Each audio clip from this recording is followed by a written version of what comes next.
Hi everyone. Today we are going to talk about solving systems of equations, but this time we're going to learn a new method which is called the substitution method. So just to recap, there are a few different ways that we will use to solve a system of equations. We've talked about how to solve by graphing, so today the one we're going to focus on is the substitution method, but there is one other that we will talk about soon, and that's called the elimination method. But today we're going to focus on substitution. Okay, so the substitution method, I think it's best shown through an example, but I have all the steps written out on the side. So we have a system of equations right here. We have y equals 2x minus 4, and we have 7x minus 2y equals 5. So step one of the substitution method is to solve for one variable. So we want a situation that says either x equals or y equals. Now sometimes that will already be done for us, like it is right here. So this is what we're going to use for step one, because once again it is already done for us. Y equals 2x minus 4. So this is telling me wherever I see a y, I can actually replace it with 2x minus 4, because y is equal to 2x minus 4. So that brings us to step two, which is to substitute, which is why they call it the substitution method, this expression into our other equation. So I'm going to look at this second equation, and I'm going to replace this y with 2x minus 4 because they're equal. So that leaves us with 7x minus 2 times 2x minus 4 equals 5. So once again, because this equation says y equals, I can take this expression and I can substitute it for y in my other equation. So going from here to here, I took out y and I replaced it with 2x minus 4. And now you can see that we have an equation with a single variable. It's only x. And this is something that we can solve for. So now that's the next process. So we're going to first distribute because we do see those parentheses. So we have 7x minus 4x, and then be careful with this one. Negative 2 times negative 4 is a positive 8. And then I see that we can combine like terms. We can combine 7x and negative 4x to make 3x. And then we will subtract 8 from each side. And then if we divide both sides by 3, we get x equals negative 1. So we've solved for one of our variables. However, there are two variables in each equation. There's x and y. So now, in order for us to find y, we're going to substitute again.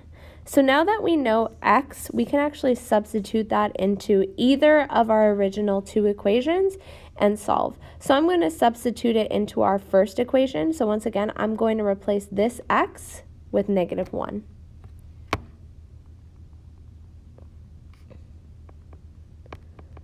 And now all we have to do is finish solving this equation. So we have 2 times negative 1, which is negative 2.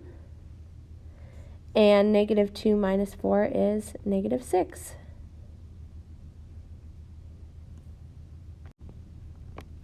Okay, so the last thing we're going to do is more just a notation type of thing. We are always going to write our final answer as an ordered pair, so as an xy coordinate. So instead of saying x equals negative 1, y equals negative 6, we're going to write it like this: negative 1, negative 6. And this is our answer. So this tells us that x is negative 1 and y is negative 6. So this is the general process. So once again, we're going to either solve for one variable or look for an equation that already says y equals or x equals.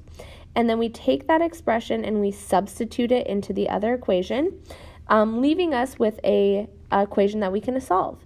So we solve for that variable and then we substitute it again into either of our original two equations, whichever one looks easier to you. And then we just write our final answer as an ordered pair. Okay, so go ahead and pause the video and see if you can give this problem a try.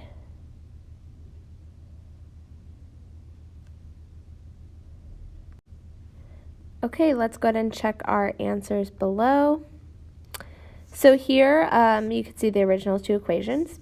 So I chose to substitute y equals 5x. I chose to substitute this y with 2x plus 3. But this one's kind of unique because they both actually say y equals. So if both of these expressions are equal to y, they are actually equal to each other. So it's just simple substitution here. So I'm left with 2x plus 3 equals 5x. So you can see I have an equation with a single variable, which means I can solve. So since I have variables on both sides, I picked the smaller one, which was 2x, and I subtracted it to move it, leaving me with 3 equals 3x, and then I divide both sides by 3, and I get x equals 1. So once you've solved for 1, you can substitute this x value into either equation. I chose to substitute it into the second equation just because it looked easier. So you can see I replaced this x with a 1. And 5 times 1 is 5. And so since x is 1 and y is 5, my ordered pair is 1, 5. And that is my final answer. Okay, go ahead and pause the video and see if you can try this last example.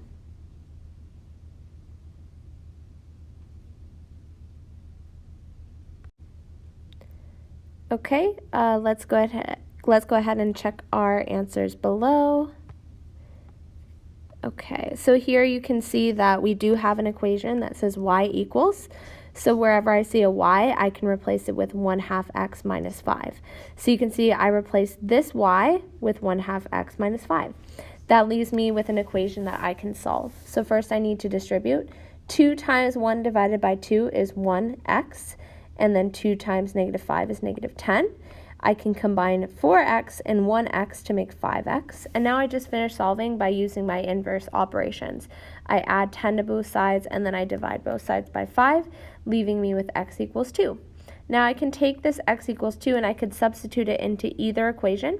So I substituted it right here. I replaced the x with the 2. 1/2 times 2 is just essentially saying 2 times 1 divided by 2, and that is 1.